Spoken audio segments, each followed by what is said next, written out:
Hola, bienvenidos a Tus Derechos, programa producido por el Tribunal Constitucional y que se transmite a través de la señal de JNE-TV en los canales 44 y 516 de Movistar. Hoy nos acompaña el señor doctor Carlos Ramos Núñez, magistrado del Tribunal Constitucional, para continuar con esta secuela de programas en las que estamos conociendo uno a uno a nuestros magistrados. Nos acompaña, como siempre en nuestro programa, el señor presidente del Tribunal Constitucional, Ernesto Blume Fortini.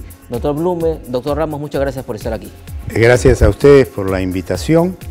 En realidad, en mi calidad de presidente del Tribunal Constitucional del Perú, me siento muy honrado de compartir este programa el día de hoy con el magistrado Carlos Ramos Núñez, que es un personaje muy interesante porque reúne varias calidades y en todas muy destacado: jurista, escritor, historiador, y tiene una experiencia tremenda y un camino recorrido que ahora queremos conocer en parte, porque siempre es importante preguntarse cómo se llega a un alto cargo.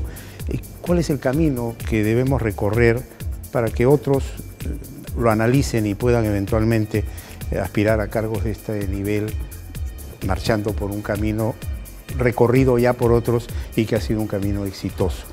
Le damos la bienvenida a mi colega y amigo, el doctor Carlos Ramos Núñez, y un saludo muy especial. Y una primera pregunta: ¿cómo ese jovencito, ese niño arequipeño, nacido en esa hermosa ciudad, con la cual yo tengo también una ligación muy especial por mi tatarabuelo, cómo llega al Tribunal Constitucional? ¿Cuál ha sido el camino recorrido y cuáles son las fórmulas para que ese camino sea exitoso? Eso en esencia vamos a tratar, pero por parte. Ante todo, bienvenido, un saludo muy especial. Muchas gracias, Ernesto, muchas gracias, Guillermo, por la producción de un programa de esta naturaleza, que me parece que sirve para que la comunidad conozca a los magistrados del Tribunal Constitucional y la labor que ellos realizan. No, y además en un momento en que muchas veces nos disparan de todo lado y nos hacen ver como lo que no somos. Entonces es justo que todos sepan quiénes son los magistrados del Tribunal. Naturalmente, ¿no? Ahora, claro, las controversias en la vida judicial sobre las decisiones, las decisiones que toman los jueces, bueno, van a estar siempre presentes, ¿no? Y además siempre cuando son casos muy relevantes en el debate. Ahora, volviendo a la primera pregunta, ¿cuál es el trayecto inicial de Carlos Ramos? O sea, tú naces en Arequipa, ¿eres hijo de arequipeños? No, mi madre es arequipeña, digamos, por los 4 costados, ¿no es cierto? Pero mi padre es de Puno, es de Lampa, ¿no? La familia de mi padre tenían una hacienda desde el siglo XVIII, que era la hacienda Colque, que en realidad más que hacienda era un asentamiento minero, ¿no es cierto?, donde llegaron unos mineros portugueses, ¿no?, y la hacienda se mantuvo prácticamente hasta la época de la reforma agraria en manos de la familia, ¿no? O sea que en parte tú estuviste viviendo de niño Naturalmente, mi padre estudió Derecho. Qué curioso. ¿Pero llegó a ser abogado? Claro, sí, mi padre fue abogado, fue vocal de la Corte, fue vicerrector y rector de la Universidad del Altiplano, ¿no? Y bueno, y además por lado de mi padre tuve a parientes abogados, sacerdotes, militares, no, todos ellos afincados en Lampa. ¿Un historiador en ese elenco de parientes? Bueno, mi papá, ¿no? Mi papá, que era un historiador puro en el sentido de la palabra, no obstante que era abogado, y que hizo estudios sobre rebeliones campesinas, porque un hecho curioso: mi padre, a pesar de ser de una familia de mistis, podría decirse, ¿no es cierto?, era más bien por sus razones ideológicas, había sido perseguido por la dictadura de Pérez Godoy y detenido también por eso, junto al padre de Marianela Ledesma, Genaro Ledesma, contrario a la acumulación, a los terratenientes, ¿no?, como se decía entonces, a los gamonales, ¿no? Sí, pero sí hubo juristas, ¿no es cierto?, sacerdotes, militares. Pero ¿cuál porque yo diría, Carlos Ramos tiene una vocación por el derecho, tiene una vocación por la investigación y tiene una vocación por la historia, eso es definitivo. ¿Cuál de esas 3 vocaciones nació primero? Mire, ¿Y por qué? yo creo que primero a mí me interesaba la literatura. Ah, caramba. ¿No es cierto? Es más, ingresé a Derecho, ¿no es cierto? Primero, pero después en la Universidad Católica estudiaba Derecho y paralelamente estudiaba literatura en la San Agustín. Pero necesitaba practicar en la Universidad Católica Santa María, ¿no es cierto?, hacer mis prácticas, y entonces tuve que dejar mis estudios de literatura con mucha pena que seguía en la San Agustín. Pero yo diría de que al final le he aprovechado la literatura. Hay una suerte de literato ahí escondido. Sí, claro, porque además algo importante es que creo que aprendí, y espero que ese es un proceso que nunca acaba, de articular, digamos, literatura, derecho e historia, ¿no? Es decir, yo creo que soy en ese sentido un literato, un historiador y un abogado atípico, ¿no es cierto? Porque ahora es cierto, yo más me considero un jurista, ¿no es cierto?, pero que utilizo la historia y la literatura. Esa pluma fina, esa facilidad para redactar, para escribir, para explicar tantas cosas, porque tú tienes pues una serie de libros, desde cómo hacer una tesis hasta un tratado de historia. Pero todo historia del derecho civil. Historia del derecho del civil, sí. Todo eso tiene que ver pues, con esa formación en varias fuentes, ¿no? Claro, yo diría que la influencia de mi padre fue muy grande. También la biblioteca familiar, ¿no? Pero ¿de dónde sale esa prolijidad, ese rigor en escribir? Bueno, la práctica, la lectura de buenos libros, ¿no es cierto? Yo leía a Octavio Paz. ¿También influyó en eso? Sí, bueno, mi padre más que en el campo literario, pero indirectamente porque tenía una gran biblioteca, en el campo histórico, sin duda, ¿no? Pero te cuento que en casa había una biblioteca que era una biblioteca familiar, donde teníamos libros de distintas épocas. Tengo una edición príncipe de la recopilación de leyes de Indias, ¿no es cierto?, a los pocos años de haber sido expedida en 1680. ¿No es cierto? Tengo con los sellos de la familia el diccionario de Joaquín Escriche, ¿no? Y pasaste por todas esas lecturas. Cuando era estudiante de Derecho, era un estudiante que no solamente me interesaba, digamos, en la producción de la época, sino que revisaba, incluso para hacer mis trabajos, ¿no es cierto?, y hasta preparar mis exámenes, literatura del pasado, por ejemplo, el Tratado de Derecho Civil, cuestiones constitucionales de Toribio Pacheco. Y cuando llego a Lima para hacer la maestría de Derecho... Pero antes terminaste en la Católica, sí, Santa María de Arequipa. Sí. ¿Qué tal tu paso por esa universidad? Bueno, yo tuve buenos profesores, ¿no? Que signaron, yo diría, mi interés por el derecho, lo reafirmaron. En esa época, digamos, mi actitud frente al derecho, no obstante mi interés por la literatura y por la historia era básicamente positivista, ¿no? Pero tuve ocasión de practicar intensamente, primero en un juzgado penal, luego en un juzgado civil. En esa época eran las escribanías. Claro, sí me acuerdo. Así es, y también en un juzgado de paz letrado, donde además gané un concurso, me nombraron testigo actuario, porque no había secretario, había sido separado del cargo.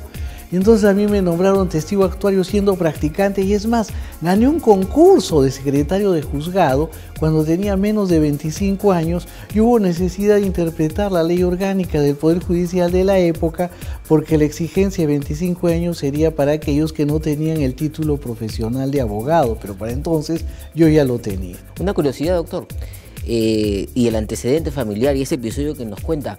Y hemos tenido magistrados que hemos entrevistado en programas anteriores que también nos contaban del interés inicial de haber querido ser primero jueces, es decir, trabajar en el Poder Judicial. Usted estuvo dentro, pero finalmente no se quedó por alguna razón. Bueno, mi vocación era básicamente académica, ¿no? Pero mi madre siempre contaba la siguiente historia de su primo hermano Teodoro Núñez Ureta, el gran pintor arequipeño, ¿no es cierto?, que era su padre, don Pedro, era hermano de mi abuelo, Manuel Serapio Núñez Ponce, ¿no? Pedro Núñez Ponce, a su hijo cuando era pequeño, Teodoro Núñez Ureta, no tan pequeño, sería adolescente, le pidió trabajar, decía, yo quiero trabajar en las vacaciones. Y entonces teníamos entonces un tío que era presidente de la Corte, que llegó a ser presidente de la Corte Suprema, ¿no es cierto?, Y bueno, le pidieron trabajo para Teodoro Núñez Ureta y entonces era mandadero, ¿no es cierto? En esa época sería muy fácil seguramente contratarlo, a diferencia de lo que ocurre hoy en día. Y entonces iba a hacer gestiones y de ahí surgieron algunas de sus pinturas vinculadas al mundo del foro. Por ejemplo, preparando un fallo, es decir, o por ejemplo un abogado informando, que eran en realidad jueces y abogados que él había visto y que fueron plasmados en su gran libro que editó el Banco de la Nación hace un tiempo, que se llamaba La vida y su gente, ¿no?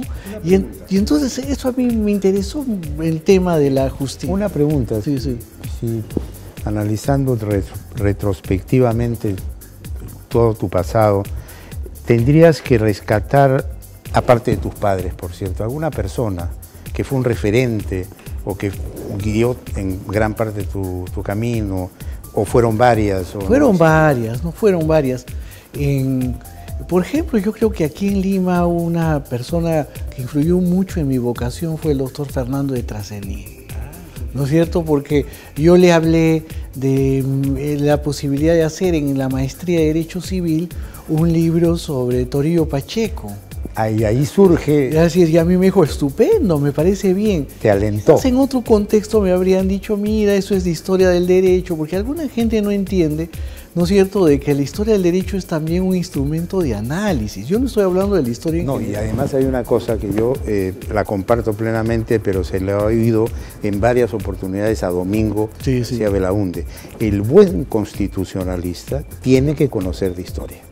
Y no solamente el buen constitucionalista, yo diría el buen procesalista, el buen internacionalista, el buen civilista, porque de otra manera es una visión solamente de la punta del iceberg. Claro, no sabes todo el pasado, todo el recorrido, etc. Por decirte, por ejemplo, estas figuras que aparecen de reserva en el proceso tienen que ver con un tema histórico, el carácter canónico inquisitivo del proceso, ¿no es cierto? Por ejemplo, la falta de respeto, digamos, a la igualdad de las partes, ¿no es cierto? El protagonismo que tiene un juez o que incluso tiene un fiscal, la merma, el debilitamiento de un abogado como parte en las mismas condiciones que un abogado, tienen una explicación histórica, no tienen una explicación puramente procesal. Por supuesto. Sí.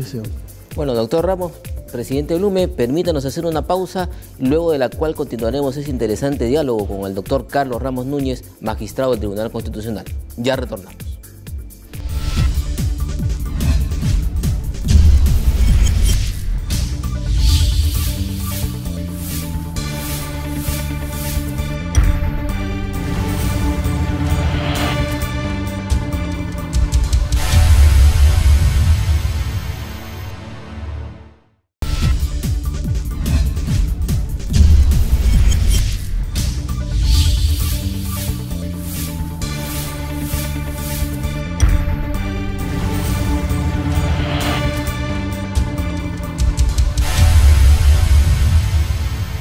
Gracias por estar en sintonía de tus derechos. Continuamos ese interesante diálogo con el doctor Carlos Ramos Núñez. Doctor Ramos, ¿cómo así un historiador del derecho se decide a ser magistrado del Tribunal Constitucional?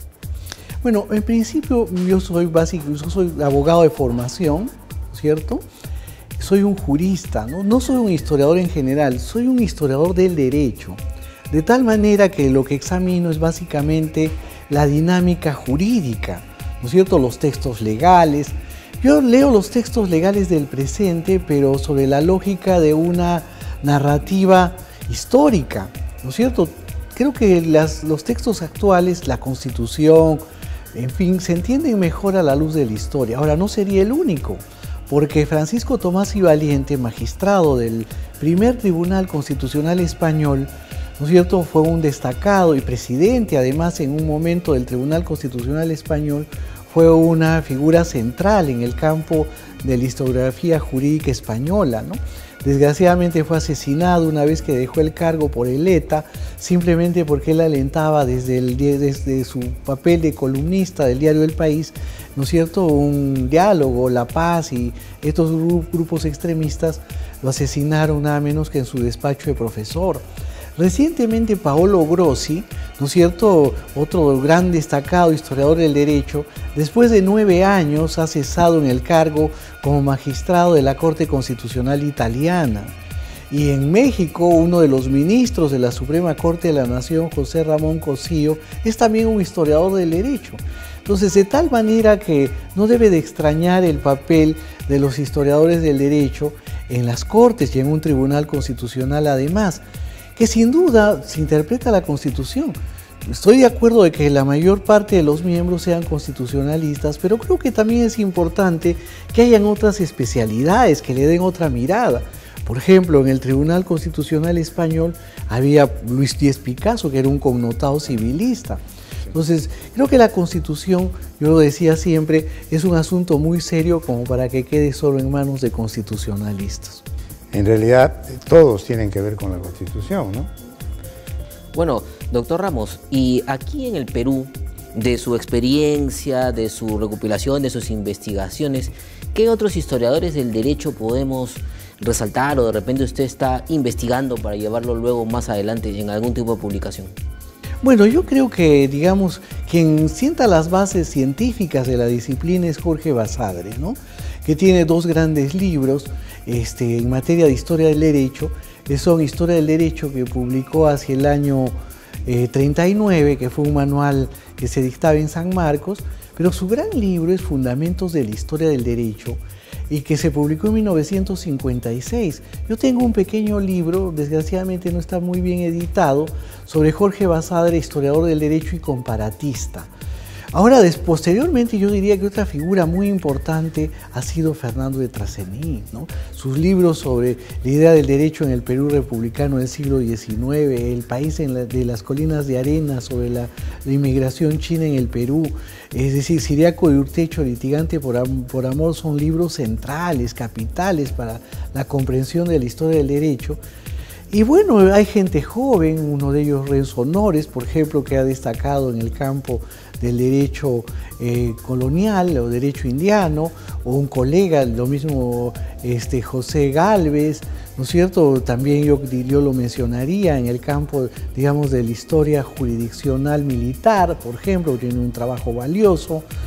Y en fin, ¿no?, yo creo que es una disciplina que alimenta a las otras y que permite darle un sentido crítico.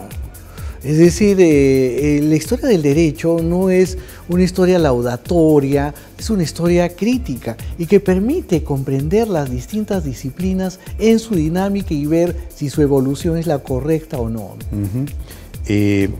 Este trabajo tan monumental, diría yo, de historia del derecho civil peruano, de 11 volúmenes, ¿cómo nació y cuánto tiempo tomó para llegar a ese nivel de producción académica? Yo había terminado el libro, fue mi tesis de maestría sobre Toribio Pacheco, pero yo trabajaba también en la Biblioteca Nacional. Y cuando terminaba mi jornada, entonces me dedicaba a ingresar al área de investigaciones y juntaba, entonces en esa época eran fichas manuales que todavía he seguido usando porque me parece que metodológicamente siguen siendo útiles y no tienen un sustituto que las supere.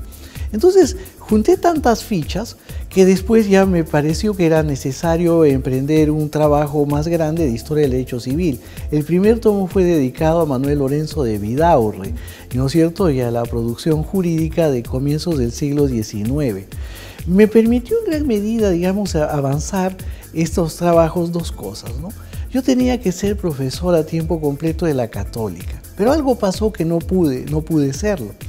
Al comienzo lamentaba eso, pero en realidad fue una gran ayuda para mí porque tenía el tiempo para dictar clases como profesor a tiempo parcial en la Universidad Católica y en la Universidad de Lima, y el tiempo libre lo dedicaba a avanzar estos trabajos. Pero sin duda también mis estancias en Alemania, en el Max Planck de Historia del Derecho en Frankfurt, o en Berkeley, en la Robin Collection, durante meses me permitió... ¿Cuánto tiempo te ha tomado hacer esa obra?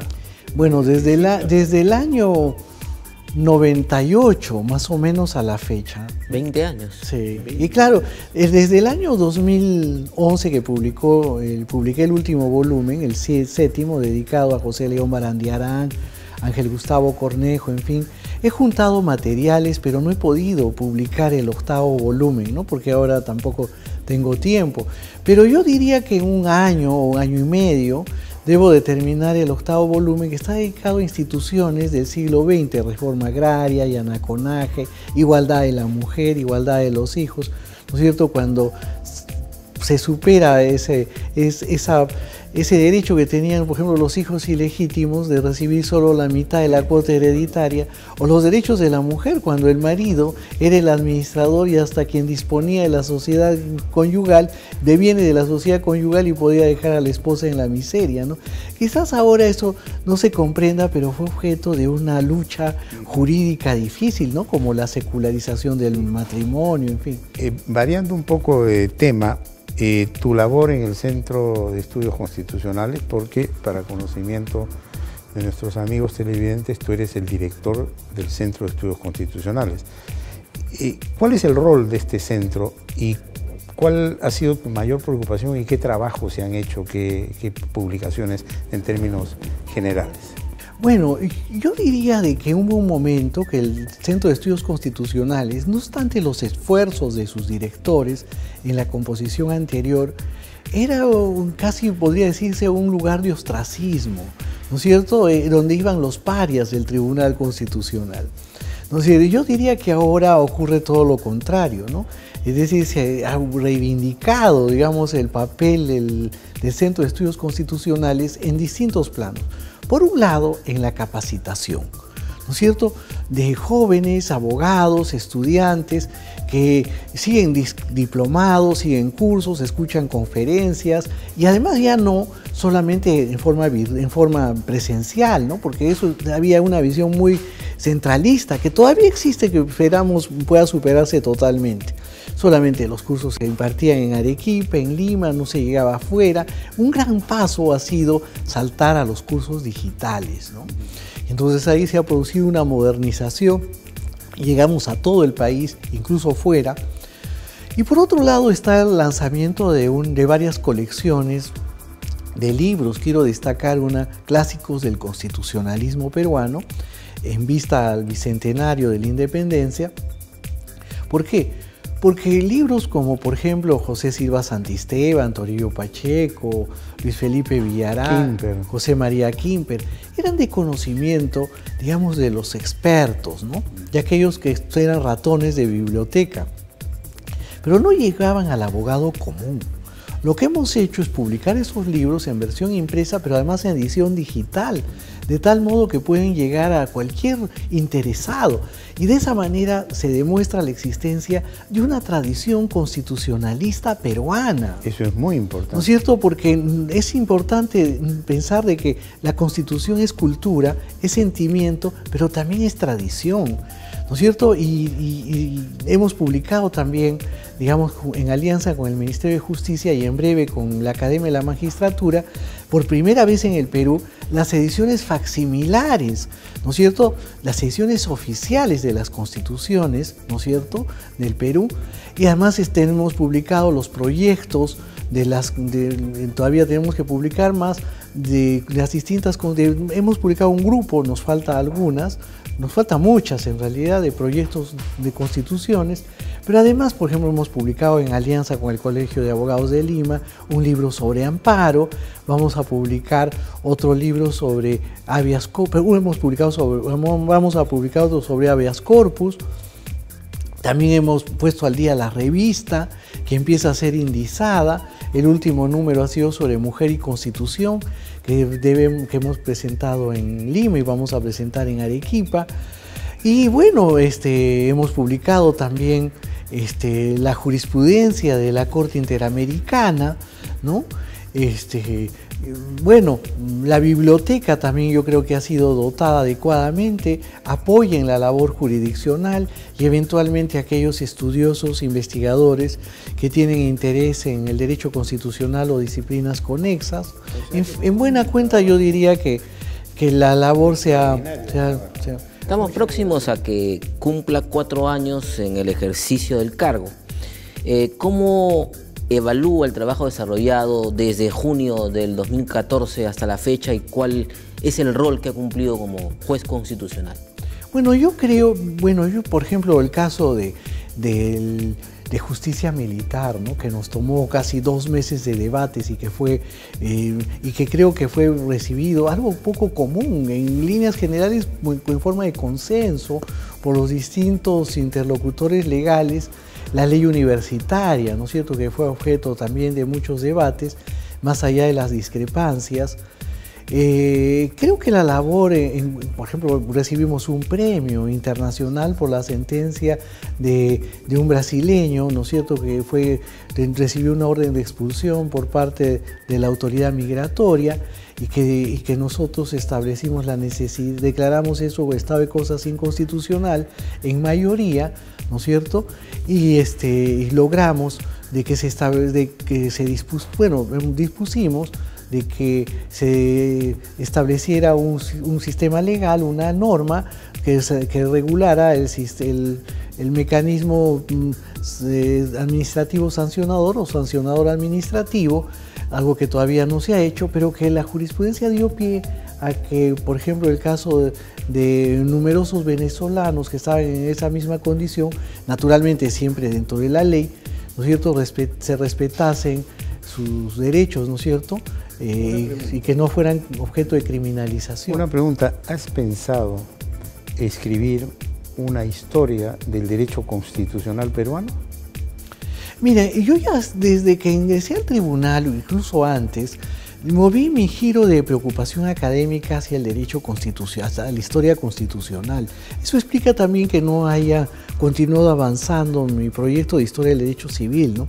Pero, por ejemplo, el libro Ley y Justicia en el oncenio de Leguía es un trabajo de historia constitucional, ¿no?, uno que publicó el 2015 la Universidad Católica, y en breve debe de publicarse un libro que se llama La Justicia Profana, el jurado de imprenta en el Perú, que debe de presentarse en la Feria del Libro, también publicado por la Universidad Católica. Yo no sé si podría hacer eso, ¿no es cierto? Voy a publicar en el libro de las constituciones del Perú, ¿no es cierto?, hay una introducción a la historia de las constituciones del Perú, que se va a publicar, dicho sea de paso, en un formato separado y que espero puedas presentarlo. Además, le he revisado y es muy preciso. Lo que sí pienso hacer, ¿no es cierto?, con la ayuda de algunos colegas seguramente, es una historia del Tribunal Constitucional, ¿no es cierto?, que no sé si se acabará dentro de mi mandato, pero creo que es imperativo hacer un trabajo. Pero ya está avanzando. Se están juntando materiales. Ahí hay un trabajo mío sobre el balance del anterior Tribunal de Garantías. Que dicho sea de paso, en un mes publicamos las sentencias de inconstitucionalidad dictadas por el Tribunal de Garantías Constitucionales. Ah, qué bien, qué bien, qué bien. Bueno, queremos agradecer la gentileza que ha tenido el doctor Ramos en participar en esta edición especial de Tus Derechos, presidente. Sí, no, yo quería, me he quedado con varias preguntas en el tintero, pero un programa es muy poco para tratar sobre Carlos Ramos Núñez. Pero yo siempre en estos programas trato de hacer un resumen para los jóvenes que nos pueden estar viendo. ¿Qué es lo que hay que hacer para llegar a donde has llegado? O sea, en cuanto, por ejemplo, disciplina, método, etc. ¿Qué le recomendarías a un joven peruano que quiere seguir una trayectoria como la tuya? Si hubiera que resumirlo en una fórmula, amar el derecho. Es decir, amar su disciplina. Y entregarse con pasión. Entregarse con pasión, porque nada se puede hacer si no se ama lo que uno quiere. Eso es verdad. Ahora, además de eso, esto tiene que ir acompañado con una serie de, yo diría de métodos adicionales. Eso es lo esencial, porque lo otro viene por añadidura, ¿no es cierto? Y respetar, por supuesto, un jurista que no respete el Estado de Derecho, que no respeta los derechos fundamentales, no puede ser un jurista, ni abogado ni juez. Lo importante entonces es amar el derecho. Bueno, te agradecemos mucho, muchas gracias también por la invitación. Muchas gracias a nuestros distinguidos invitados. Esperamos tenerlo nuevamente en el programa, doctor Ramos, para seguir hablando de su labor en el tribunal y en el Centro de Estudios Constitucionales. Muy amable por haber estado con nosotros. Bueno, muchas gracias. Hasta la próxima y gracias por acompañarnos en esta presente edición de Tus Derechos.